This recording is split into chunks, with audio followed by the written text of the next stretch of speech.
Thank you, comrades. And now to my final word. This is the launch of my new weekly political podcast, and I wanted to take the time to explain the why and who of it all. You might remember me from the award-winning political podcast, The Working Group, which had a 5-year run and was gloriously fun. However, that show ended last month in a supernova of drama after my free speech traumatized right-wing free speech champions. Comrades, after watching the libertarian you spent 5 years working with burn your collective work down in a Viking funeral that only he's invited himself to, an odd thing occurred to me. I felt a fire in my belly.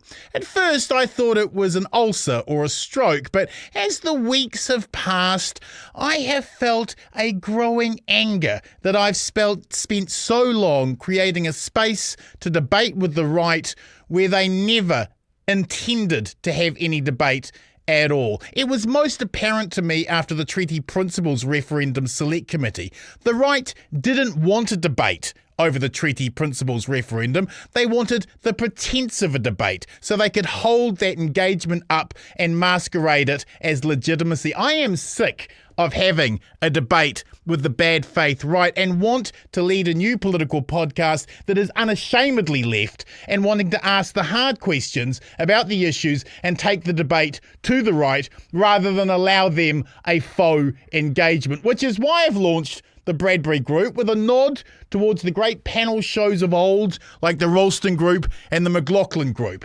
And who the hell am I? I'm Martin Bomber Bradbury. I've been in the media political game for 33 years. I've been behind some of the biggest political stories in this country.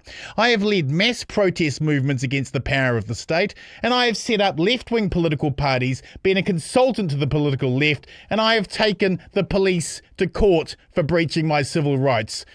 I'm a Gen X solo dad who lives in a wee apartment with my daughter, who is the apple of my eye. I like my Panthers black, my weather underground, and my flagpoles honey-heckied. If you need to put me in a box, I'm a post-Marxist eco-socialist with violent environmental tendencies. Comrades, my fellow countrymen, countrywomen, and country they-thems. I don't speak for corporations, or the powerful, or the polluters.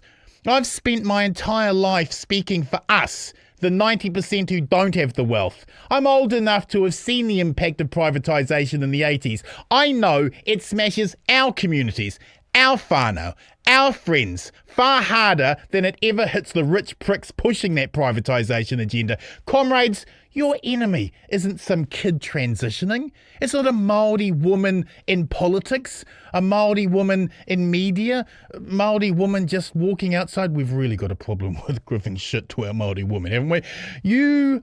Your enemy isn't drag queen story time. It's not environmentalists. It's not beneficiaries. It's not state tenants. It's not renters. It's not the treaty. Your enemy is who it's always been. The banks, the billionaires, the corporations, the powerful who use social media hate algorithms to warp you into believing their interests are your interests when nothing could be further from the truth.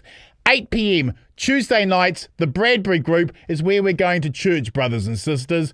I will challenge the political establishment every week and demand your interests as the people of Aotearoa, New Zealand, are put before fear, anger, and downright stupidity.